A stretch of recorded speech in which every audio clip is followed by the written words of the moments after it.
বাইতুল্লাহর ছাদের উপরে মুহূর্তে মুহূর্তে 120টা রহমত বর্ষণ করা হয়। তার ভেতরে সিত্তুন আলিত তাইফিন, 40 আলিল মুসাল্লিন, 20 আলিন নাজরিন। 60টা রহমত যারা তওয়াফ করে তা করে দেয়। যারা এর দিকে নামাজ পড়ে মসজিদে দাঁড়ায় দাঁড়ায় সারা দুনিয়া থেকে কাবার দিকে ফিরে যারা দাঁড়ায়, 40টা রহমত তাদেরকে দেয়। আর কাবার দিকে যারা তাকায় তাদেরও রহমত দেয়। কবর থেকে তাকায় রয়েছে, কবর তো কারোর প্রশস্ত, সব কবর একরকম না। কিছু কবর থেকে খিড়কি আছে সিধা জান্নাত, জান্নাত থেকে খিড়কি খুলে দেয়া হয়। সব কবর কনজাস্টেড না, কিছু কবর প্রশস্ত, কিছু কবর থেকে মাইয়িত হজও করতে হয়। ইনদাল বুখারী, বুখারী শরীফে আছে। কিছু কবরে কোরআনের তেলাওয়াত হয়। ইনদা ইমাম মুসলিম, মুসলিম শরীফে আছে। কিছু কবরে আজান হয়, ইকামত হয়, জামাতের নামাজ হয়। ইনদা দারিমি, হাদিসের ভেতরে আছে কিছু কিছু কবরে আজান ইকামত হয়, কিছু কিছু কবরে নামাজ হয়। খোদ সরকারে দু আলম নবী মেরাজে যাওয়ার সময় নিচের দিকে তাকায় দেখে আহমার পাহাড়ের পাশে মুসা আলাইহিস সালাতু ওয়াস সালাম কবরের ভিতরে দাঁড়ায় নামাজ পড়তেছে। আল্লাহু আকবার বলেন। কবরে দাঁড়ায় পয়গম্বর মুসা নামাজ পড়তেছে। তবে যারা জীবনে কিবলামুখী হয় না, খালি বাবামুখী হয়, কাবামুখী হয় না, হ্যাগর কবরে আবার কাবার দিকে লাইন না। ওই সকল কবরে যাওয়ার সাথে সাথে কয়, বেয়াদব কোথাকার, আজান শুনে দেখোস নাই, জীবনে কাবার দিকে ঘুরোস নাই, ইমামের পিছনে জীবনে দাঁড়াস নাই, আজকে বাবা থুইয়া কাবায় ঘুরছস কে? ঘোর চেহারা ঘুরা, ঘুরা দেয়। যার চেহারা ঘুরায় দেয় তার কবরের ভিতরে আগুন ধরে যায়। ইন্নাহা সাআত মুস্তাকাররাও ওয়া মুকামা। তাদের কবরের ভিতরে গেলে দুই পাশের মাটি তাদের চাপ দেয়, পাজরের হাড় একটা আরেকটার ভেতরে ঢুকে যায়। তবে যাদের চেহারা কবর থেকে কাবার দিকে থাকে তাদের কবর রাউযাতুম মিন রিয়াজিল জান্নাহ হয়ে যায়, আল্লাহর জান্নাতের একটা বাগান হয়ে যায়। মানুষকে তো আল্লাহ তাআলা বসবাসের জন্য দুনিয়ায় পাঠান নাই। বসবাস হলো মানুষ করবে আল্লাহর জান্নাতে। মানুষের বসবাসের জায়গা কোনটা? আওয়াজ করে বলেন, জান্নাত।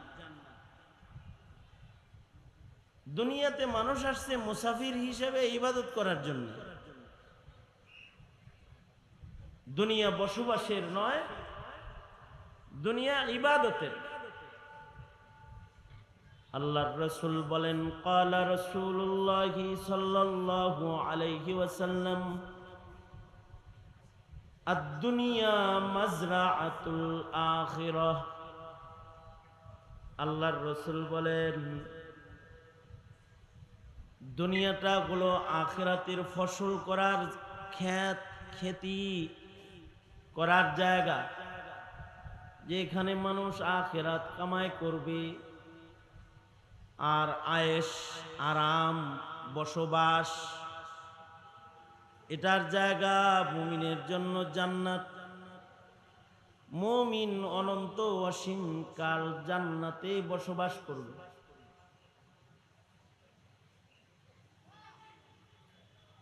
বসবাসের জায়গায়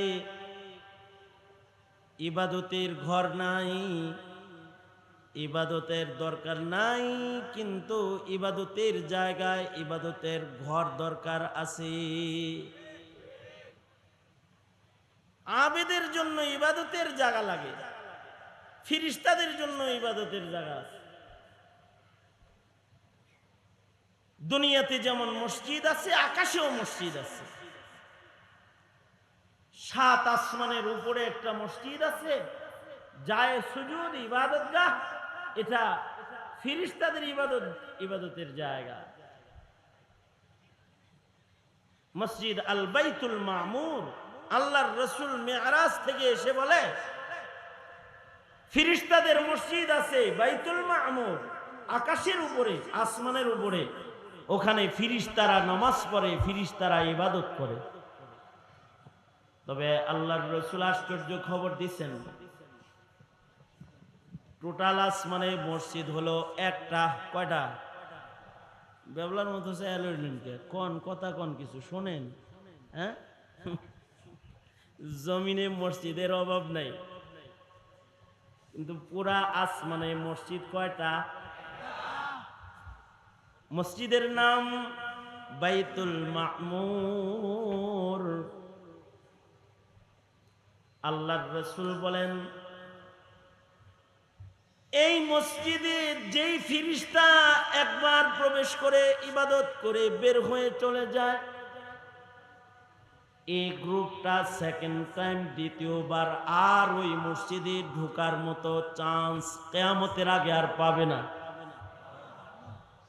আরো আস্তে করে কোন সুবহানাল্লাহ। তাহলে কত ফেরেশতা বানাইছে আর মসজিদ বানাইছে কয়টা? জোরে আওয়াজ করে বলেন কয়টা? ফেরেশতাদেরকে যখন দুনিয়াতে ছাড়া হয়েছিল, বাইতুল মামুর বরাবর জমিনের উপরেও তারা একটা ইবাদতের কিবলা বানাইছিল। ঠিক আরশে আজিম থেকে বরাবর 7 আসমানের উপরে হলো মসজিদ মামুর। মসজিদ আল মামুর বরাবর জমিনের উপরে হলো কিবলা। বানাল কাবা আল মালাইকা সুম্মা আদম সুম্মা শীস সুম্মা নূহ সুম্মা ইব্রাহিম। ফেরেশতারা সর্বপ্রথম জমিনের উপরেও কিবলা বানাইছিল। যেখানে কাবা ঘর দাঁড়িয়ে আছে, এখানে বরফের স্তম্ভের আকারে তাফসীরে আছে ফেরেশতারা তওয়াফের জায়গা বানাইছে। এই কাবা ফেরেশতারা দীর্ঘদিন তওয়াফ করছে। এরপরে বাবা আদম যখন জমিনে আসছেন, বাবা আদম জমিনে আইসা ফাউন্ডেশন দিয়া নিজে থাকার বাড়ি বানায় নাই। আগে পৃথিবীতে ইবাদতের ঘর বানাইছে, শুধু নিজের ইবাদতের জন্য না, সারা দুনিয়ার আদম সন্তানের জন্য। এই জমিনের পরে পৃথিবীর প্রথম স্থাপনা যেটা নির্মাণ করেছে সেটা হলো মসজিদ। আর ওই মসজিদের ইমাম পৃথিবীর পয়লা মানুষ বাবা আদম। প্রথম মসজিদ নির্মিত হলো। ইতিহাস আল্লাহ তাআলা নিজে বর্ণনা করতেছেন, ইন্না আউওয়ালা বাইতি উযিআ লিন-নাস, ইন্না আউওয়ালা বাইতি উযিআ লিন-নাস লাল্লাযী বিবাক্কাতা মুবারাকাহ ওয়া হুদাল লিল আলামিন। আল্লাহ বলেন, দুনিয়ার পয়লা ঘর যেটা, সেটা বিবাক্কাতা মুবারাকা, মক্কায় আছে যে ঘরটা, ওই ঘরটা। উযিআ লিন-নাস, ব্যক্তি আদম নিজের জন্য এটা বানায় নাই, সারা দুনিয়ার সব মানুষের জন্য এই ঘর বানানো হয়েছে। আর এই ঘরের শান হলো ঘরটা হুদাল লিল আলামিন। আল্লাহ তাআলা রব্বুল আলামিন মুহাম্মাদুর রাসূলুল্লাহ সাল্লাল্লাহু আলাইহি ওয়াসাল্লাম রাহমাতুল লিল আলামিন। আর যে ঘরটা দুনিয়ায় প্রথম নির্মাণ হয়েছে, এই ঘরের শান হুদাল লিল আলামিন। কিয়ামত পর্যন্ত ঘরের দিকে সকলকেই থাকতে হবে, সব নবীরাও ছিল। এ কারণেই 5 বেলা সারা দুনিয়াবাসীকেও ঘরের দিকে ফিরে দাঁড়াতে হয়। মইরা গেলেও এই ঘরের দিকে ফিরা শুইতে হয়। যদি কারোর চেহারা ও ঘর থেকে ঘুররা যায়, তাহলে হাদিসে আছে তার কবরে আগুন ধরে যায়। এ কারণেই হযরত খাদিজাতুল কুবরা, পৃথিবীর পয়লা মুসলমান, আল্লাহর রাসূলকে বলে, ওগো সরকার, ওগো সরদার, ওগো আল্লাহর নবী, আমি মরে গেলে আমার গায়ে আপনার ব্যবহারের জামা কাফন বানায় দিয়ে দিবেন।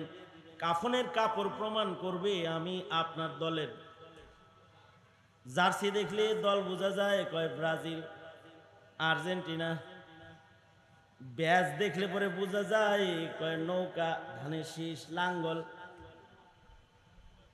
পতাকা দেখলে বোঝা যায়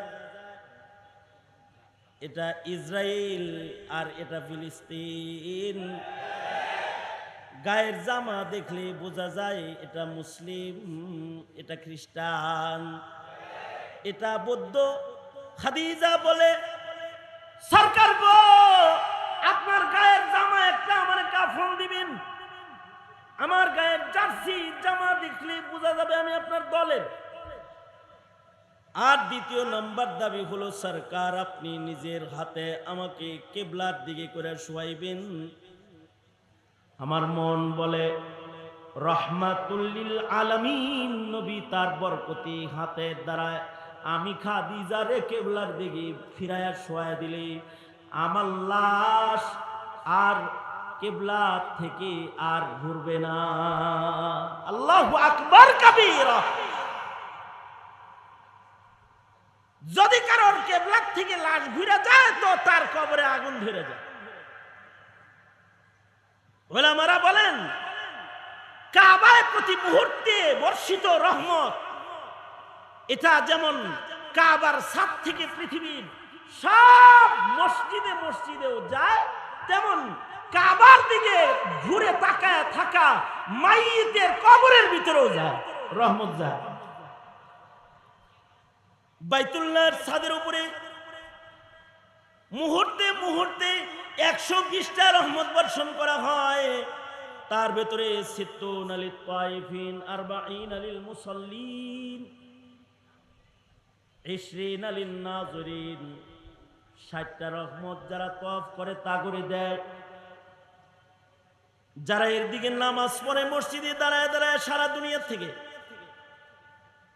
কাবার দিকে ফিরে যারা দাঁড়ায়, 40টা রহমত তাদেরকে দেয়। আর কাবার দিকে যারা তাকায় তাদেরও রহমত দেয়। কবর থেকে তাকায় রয়েছে, কবর তো কারোর প্রশস্ত, সব কবর একরকম না। কিছু কবর থেকে খিড়কি আছে, সিধা জান্নাত। জান্নাত থেকে খিড়কি খুলে দেয়া হয়। সব কবর কনজাস্টেড না, কিছু কবর প্রশস্ত, কিছু কবর থেকে মাইয়িত হজও করতে হয়। ইনদাল বুখারী, বুখারী শরীফে আছে। কিছু কবরে কোরআনের তেলাওয়াত হয়। ইনদা ইমাম মুসলিম, মুসলিম শরীফে আছে। কিছু কবরে আজান হয়, ইকামত হয়, জমাতের নামাজ হয়। ইনদা দারিমি। হাদিসের ভেতরে আছে কিছু কিছু কবরে আজান ইকামত হয়, কিছু কিছু কবরে নামাজ হয়। খোদ সরকারে দু আলম নবী মেরাজে যাওয়ার সময় নিচের দিকে তাকায় দেখে আহমার পাহাড়ের পাশে মুসা আলাইহিস সালাতু ওয়াস সালাম কবরের ভিতরে দাঁড়ায় নামাজ পড়তেছে। আল্লাহু আকবার বলেন। কবরে দাঁড়ায় পয়গম্বর মুসা নামাজ পড়তেছে। তবে যারা জীবনে কিবলামুখী হয় না, খালি বাবামুখী হয়, কাবামুখী হয় না, একর কবরে আবার কাবার দিকে লাইন না, ওই সকল কবরে যাওয়ার সাথে সাথে কয় বেয়াদব কোথাকার, আজান শুনে দেখোস নাই, জীবনে কাবার দিকে ঘুরোস নাই, ইমামের পিছনে জীবনে দাঁড়াস নাই, আজকে বাবা থুইয়া কাবায় ঘুরছস কে? ঘোর চেহারা ঘুরায় দেয়। যার চেহারা ঘুরায় দেয় তার কবরের ভিতরে আগুন ধরে যায়। ইন্নাহা সাআত মুস্তাকাররাও ওয়া মুকামা। তাদের কবরের ভিতরে গেলে দুই পাশের মাটি তাদের চাপ দেয়, পাজরের হাড় একটা আরেকটার ভেতরে ঢুকে যায়। তবে যাদের চেহারা কবর থেকে কাবার দিকে থাকে তাদের কবর রওজাতুম মিন রিয়াজিল জান্নাহ হয়ে যায়, আল্লাহর জান্নাতের একটা বাগান হয়ে যায়। এই কাবার দিকে থাকার জরুরত আছে তো? মুতাওয়াজ্জিহান ইলা জিহাতিল কাবাতিশ শরীফাতি, আল্লাহু আকবার। ইকতাদাইতু বিহাদাল ইমাম। কাবার দিকে হইতে আগে ইমাম লাগে, ইমাম করে গোলাম মনে করো না, গোলাম মনে করো। আগে হইলে ইকতাদাইতু বিহাদাল ইমাম, তারপরে মুতাওয়াজ্জিহান ইলা জিহাতিল কাবাতিশ শরীফাতি, আল্লাহু আকবার। সুতরাং এমন একটা গোষ্ঠীর আয়োজনে আজকের মাহফিল, যারা মাসাজিদের আইম্মায়ে কেরাম, মসজিদগুলোর ইমাম হাজরাতগণ, মুসলমানের বাচ্চা হিন্দুর পূজায় যায় তাদের মার্কেট গরম করতে পারো, যে ইমামের জানাজা লইবা ওই ইমামদের মাহফিলে আসার ভাগ্য তোমার হয় না। চিন্তা করে দেখো কপাল কিরকম কপাল, ভাইবে দেখো। আমি ব্যক্তিগতভাবে জয়ীফ মানুষ, দুর্বল মানুষ, লম্বা বয়ান করার মতো ইলিম কালামও আমার নাই, শক্তি সামর্থ্যও নাই। আমার অত্যন্ত স্নেহের মোহাব্বতের ইসমাইল বুখারী, মাওলানা ইসমাইল বুখারী সাহেব যুবকদের কাছে বড় পছন্দের, উনি বৈশা রয়েছে স্টেজে। তা আমি আমার বয়ানের ইতি টানবো আর উনি আপনাদের সামনে বসে যাবেন। কিন্তু আমি যে কথাটা বলবার চাই সেটা হলো, আগে বানানো হয়েছে মসজিদ, তারপরে মসজিদের ইমাম নির্ধারিত হয়েছে, তারপরে পৃথিবীতে মুক্তাদির জন্ম হয়েছে। বুঝলেন না কথাটা? মানে মুক্তাদি আইছে পরে নাকি আগে? আগে মসজিদ হইছে, তারপরে ইমাম হইছে, এরপরে মুক্তাদি জন্মাইছে।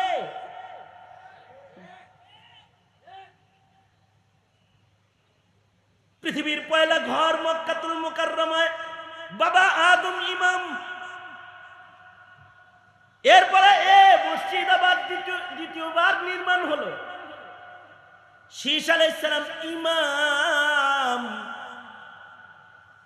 নূহ আলাইহিস সালাম নির্মাণ করলেন, তিনি ইমাম। পর্যায়ক্রমে নবীরা কাবার ইমাম। প্লাবন হয়ে গেল, মাটির নিচে বালির নিচে মসজিদ ঢেকে গেল, মহাপ্লাবন হয়ে গেল। আল্লাহ তাআলা ইরাক থেকে খলিলুল্লাহরে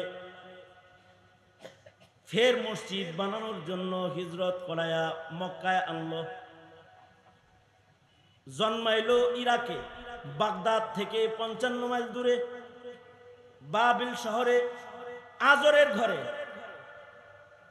ইব্রাহিম আলাইহিস সালাম জন্মাইলেন। মূর্তি ভাঙ্গার অপরাধে ওনাকে আগুনে দেওয়া হইল। আল্লাহ নোটিশ করলো, কারণ আগুনের রবকে জোরে বলেন, আসতে বলবেন না কিন্তু, আগুনের রবকে জোরে আওয়াজ করে বলেন, ইয়া নারু কুনি বারদান ওয়া সালামান আলা ইব্রাহিম। তো ইব্রাহিমের জন্য আগুন শান্ত হয়ে গেল। সর্বনিম্ন 40 দিন 6 মাস মতান্তরে আরো বর্ণনা। আগুন থেকে ইব্রাহিম জিকির করতে করতে বাইরে এলো। আগুন থেকে বাইরে হয়ে আসার তামাশা দেখা সব কায়ত হয়ে গেল। একাই সব ইব্রাহিম আলাইহিস সালাম যে নবী খলিলুল্লাহ এটা বুঝা লাইল। শুধু ইরাকের লোকেরা বুঝলো না তা না, খোদ নমরুদ নিজেও বুঝলো, নমরুদের মেয়ে সারা সে নিজেও বুঝলো, বাপেরে থুইয়া ইব্রাহিমের লোকে আড়া দিল। নমরুদ নিজেও বুঝলো। শেষ বেলায় নমরুদটা সরকারি ভাবে ঘোষণা করলো, এই খলিলুল্লাহরে কিছু কইস না, ওর রবের লোকে খাতির ভালো। আগুনের ভিতরেও খায় দায়, সুন্দর কাপড় পরে, কি মোটা তাজা হয়ে বেরিয়েছে দেখছস। সাবধান, তারে কিন্তু কিছু বলিস না, তাহলে আবার আগুনে আমাকে দাওয়া দিলে আমরা যাবো কই? আগুনে দাওয়া দিলে কোন রাস্তা দিয়ে পালামু? সুতরাং খলিলুল্লাহকে কিছু বলা যাবে না। কিন্তু পুলিশ লাগায় দে ঘরে ঘরে, কেউ যেন ইব্রাহিমের কাছে না যায়, যে যাইব তারে জঙ্গি মামলা দিবি। ঠেক দিয়ে দিল। আল্লাহ কয়, খলিল আপনি যে নবী সত্য, আমি যে আল্লাহ সত্য, সবাই চিন্না লাইছে, বুঝা লাইছে। নমরুদ বুঝে নাই ওর কাছে একটা ল্যাংরা মশা থ্রো করতেছি। এরকম বেজাল্লা জমিনে আপনার থাকার দরকার নাই। আপনি চলে যান আকসায়, আল্লাযী বারাকনা হাওলা, যে আকসার মানুষ ভালো, জমিন ভালো, যেখানে বরকতি জমিন, ওখানে হিজরত করেন। সারা বিবিরে লইয়া আকসার পথে হিজরত করলেন পয়গম্বর। রাস্তায় আর এক বউ মিলছে হাবের, সন্তান হইছে সতীনের ঘরে, ছোট বউর ঘরে। আগে বনবাসের নির্দেশ দিয়ে বাহানা করে নিলেন মক্কায়, কারণ আসবে রাহমাতুল লিল আলামিন, আর নির্মাণ হবে হুদাল লিল আলামিন। পুনরায় নির্মাণ হবে হুদাল লিল আলামিন, আর এখানে আসবে রাহমাতুল লিল আলামিন। মক্কায় নিয়ে পায়ের গোড়ালির নিচ দিয়া জমজম চালু কইরা মক্কা শহরের বালি পাথর পাহাড়ের দাম বাড়ায়া হাবিবের শহর সাজায়া দিলেন। ইব্রাহিমকে ফের সেই প্রথম মসজিদ যেটা আদম বাবা বানাইছে সেটা বানাইতে আদেশ করলেন। ইব্রাহিম পুনরায় বাবার মসজিদ নির্মাণ করে। উনি কিন্তু নির্মাতা না, উনি হলো দেয়ালের উপরে দেয়াল উঠাইতেছে, মানে বাবা আদমের দেয়ালের উপরে উনি দেয়াল উঠাইতেছে। ওয়াইদ ইয়ারফাউ ইব্রাহিমুল কওয়াইদা মিনাল বাইতি ওয়া ইসমাঈল রব্বানা তাকাব্বাল মিন্না, রব্বানা তাকাব্বাল মিন্না ইন্নাকা আনতাস সামিউল আলিম, রব্বানা ওয়াজআলনা মুসলিমাইনি লাকা ওয়া মিন যুররিয়াতিনা উম্মাতাম মুসলিমাতাল লাক ওয়া আরিনা মানাসিকানা ওয়া তুব আলাইনা ইন্নাকা আনতাত তাওয়াবুর রহিম। মসজিদ উঠে আল্লাহর কাছে সব দোয়া করে আলাইতেছে। মসজিদ নির্মাণ হয়ে গেছে, মক্কার দাম বেড়ে গেছে। আবার আকসায় চলে গেছে সারা বিবির কাছে। 13 বছর পরে এখানে আবার সন্তান হইছে, নাম রাখছে ইসহাক। সারা কয় হাজেরার সন্তান ইমাম হইল, আমার ইসহাক ইমাম হইব না নাকি? ইসহাক ইমাম বানান, একটা মসজিদ বানান। আপনি খলিলুল্লাহ আল্লাহরে কন আর একটা মসজিদ বানানোর অনুমতি দিতে। ইব্রাহিম বাবা কোরবানি করলেন। 40 বছর পরে নতুন আদেশ আসলো, ইসমাইলের জন্য কাবা বানাইছ, ইসহাকের জন্য আকসা বানাও। এই দ্বিতীয় কিবলা ইব্রাহিম আলাইহিস সালাতু ওয়াস সালাম 40 বছর পরে নির্মাণ করলেন। এই ঘরও বারবার নবীরা নির্মাণ করেছে, সুলাইমান নবী নির্মাণ করেছে, বারবার অন্যান্য পয়গম্বররা নির্মাণ করেছে। কারণ মসজিদুল আকসা আবার বনি ইসরাইলের 10,000 পয়গম্বরের কিবলা।